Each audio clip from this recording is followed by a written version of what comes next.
Welcome back. Taking a full look at weather now. Chief Meteorologist Dan Sionka. Feel like we've left the winter behind us and the spring has brought gusty winds, and now it seems like we're going to get beneficial rain, but we also are looking at snow that was beneficial for us. Well, yeah, I mean, we're a month past now our April 1st benchmark date for the Sierra Nevada snowpack. That's the date we make a big deal about. So how do we stand now that we're a month past that and we're already into our melting season? Well, the answer is actually decent still. A little bit down from where we were a month ago. We were a little bit higher above average, so we did see more melting compared to continued accumulation of snowfall during the month. But the statewide average is still 94% of normal and still 71% of where you'd want that April 1st average. So we're still doing okay, nothing to worry about.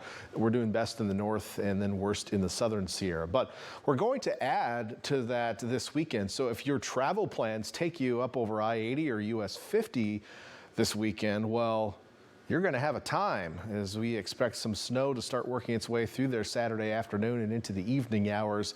So Lake Tahoe, well, going to get some snow up there this weekend. Perhaps we're seeing the pink colors here, which is indicative of almost a foot of snow on some of the higher elevations. So not quite done with the winter in the Sierra Nevada just yet. And of course, we'll be dealing with some rain here this weekend. Not this kind of rain, thunderstorms, not in the forecast.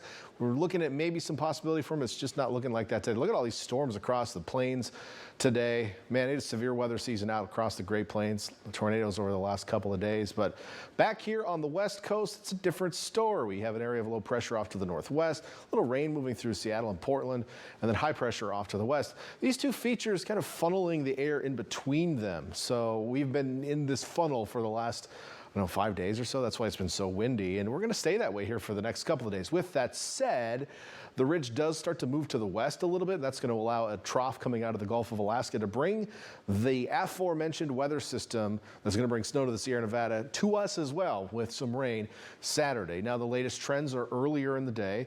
So yesterday I was saying probably around lunchtime or a little bit later. Now it looks like maybe earlier than lunchtime we see the rain move into the bay. The good news is it's going to move through pretty fast, so we might actually get a break Saturday night where we're not seeing any precipitation, and we may stay dry all day on Sunday too. So this might just be a quick frontal system that comes through.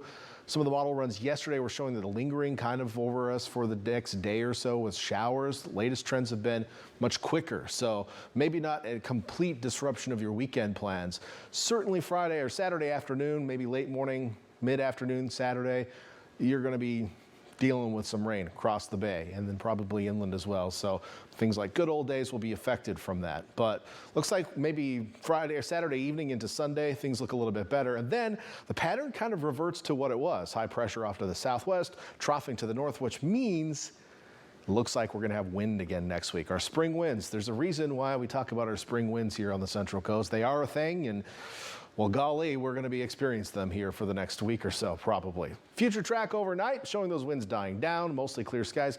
Couldn't rule out a little bit of fog in the bay. We had a little swirl this morning. It's possible again tomorrow morning. Now, the interesting thing tomorrow is the overall weather pattern isn't going to change all that much. We're still going to see wind in the afternoon. The air mass above us warms maybe another degree. That's about it. The biggest change tomorrow is that this northwest flow will be more moist. There's some moisture wrapping around the ridge. It's going to be heading toward us in the low to mid levels.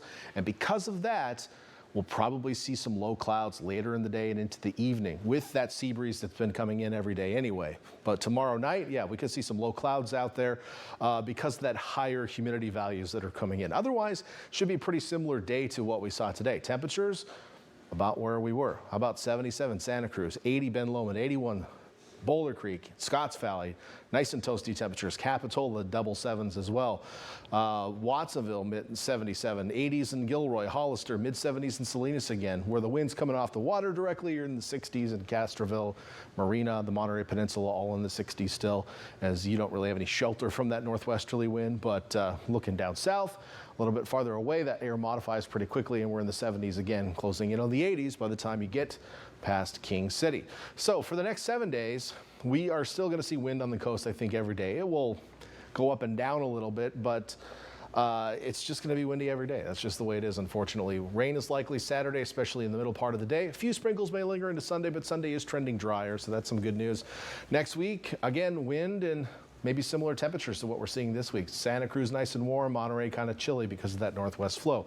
Inland areas, tomorrow will be the warmest day. We'll cool down a touch on Friday and then a huge cool down on Saturday. Highs almost 10, 15 degrees below normal by the time we get to Saturday. Expecting rain even to reach our inland valleys, maybe not as much in the south, but certainly in like the northern valleys we'll get some rain. Maybe a sprinkle or two Sunday. Then after that, we're back into this week's pattern. Of course, we'll keep an eye on that weekend system and any changes that come across, we'll let you know about. Okay, sounds good. We'll be keeping the heater on